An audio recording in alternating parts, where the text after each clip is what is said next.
So as many of you know, I've been involved in a MOOC on the current and future state of higher education.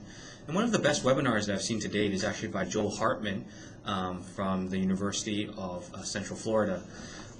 Joel actually brings together a very unique kind of perspective because he's both a CIO as well as a vice provost.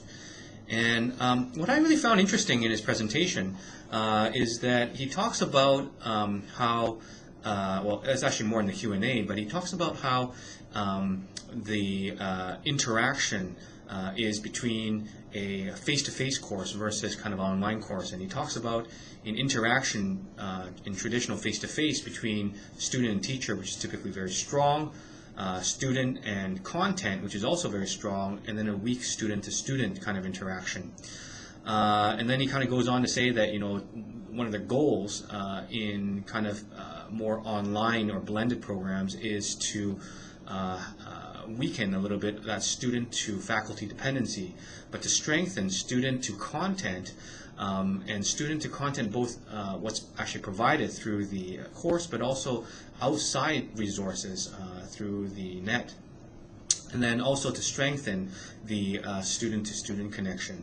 Something that I find interesting out of this interaction that hasn't been looked at is the student to university or kind of college type of environment. And this is actually also true in a corporate setting for corporate learning, the student to the organizational side. And I think that one of the potential weaknesses of some of these more blended online courses is I would sense that there's probably a decreased overall loyalty or sense of connection to the institution. So that's something that actually I think that can be explored. Some of the other things I really liked about how Joel kind of presented his webinar was that he kind of talked through a variety of different metrics and had a number of interesting infographics on how online and blended programs were kind of being received by both student and faculty. And he kind of has a number of metrics kind of ranging from overall satisfaction to efficiency through to kind of the growth trend in the number of hours taken. He also looked at certain kind of process kind of gates like withdrawals and like how many, like what percentage of students withdraw from kind of face-to-face course versus online courses. And I think this really begs the question of what we're measuring. And like the fact that we're measuring at this point a wide variety of different measures kind of shows that when you're talking about the transition towards blended learning, there are a variety of different perspectives around what the goals are. And I think this is actually something that is kind of useful to talk about in advance of these courses, because you can talk about efficiencies, like, and this actually comes down to cost savings. And that is definitely one of the pressures that different organizations are facing.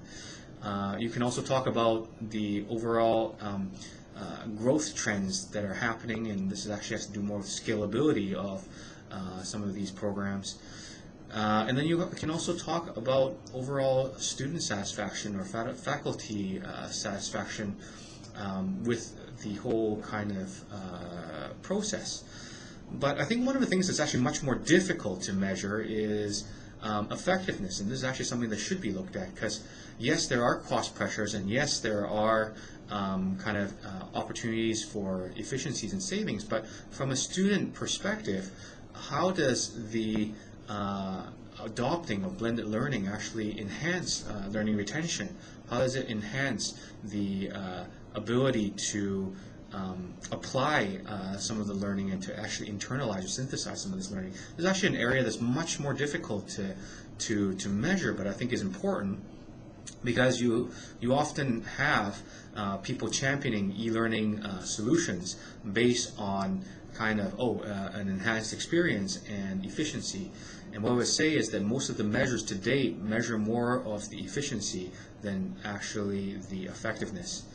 The final thing that I really liked about how Dr. Hartman kind of presented his material was that he kind of alluded to a continuum of full service for kind of faculty development in preparing them for online or blended teaching.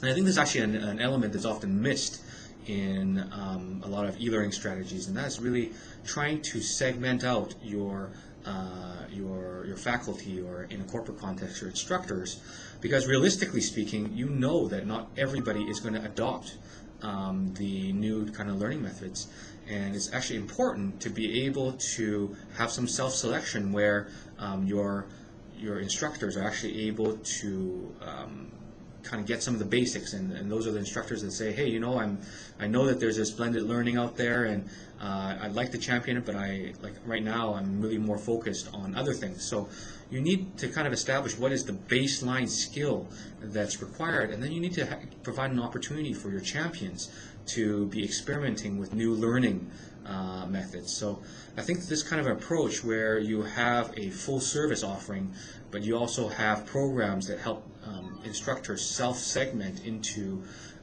programs is something that's actually very useful in terms of a strategic approach.